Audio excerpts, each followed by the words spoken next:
Physical activity in type 1 diabetes. How the body uses glucose during physical activity if you have type 1 diabetes. When you have type 1 diabetes, your body cannot manufacture its own insulin. Therefore, your body cannot by itself make the changes to insulin levels that are needed to keep your blood glucose level constant during physical activity.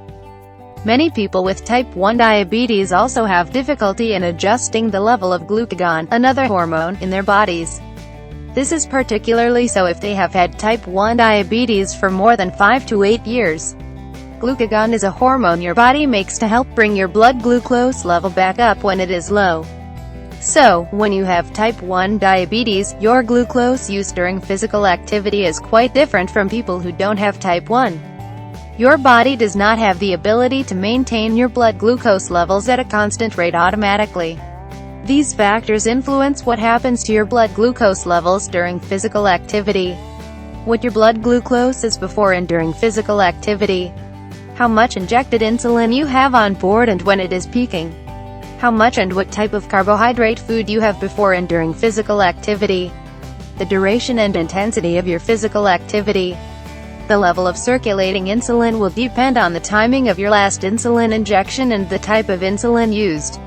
Tips for exercising safely if you have type 1 diabetes. If you are starting a physical activity or sporting program and you are new to managing your diabetes during physical activity, get help from your diabetes nurse, educator, or diabetes specialist before you start. Your diabetes team can help you plan how you adjust your insulin doses and food intake for physical activity. If you have any complications of diabetes, including heart disease, retinopathy, neuropathy, or kidney problems, see your diabetes team before planning a physical activity routine. Some forms of physical activity are safer than others when you have complications. When you are starting out with a physical activity routine, start small and build up your fitness gradually. If you have been doing no physical activity, start with 5 to 10 minutes of moderate physical activity daily, like brisk walking, and build this up by 5 minutes every 3 to 4 days until you are doing 30 minutes daily. Always conduct physical activity within your comfort zone. If you are out of breath, it's best to slow down until you are comfortable again.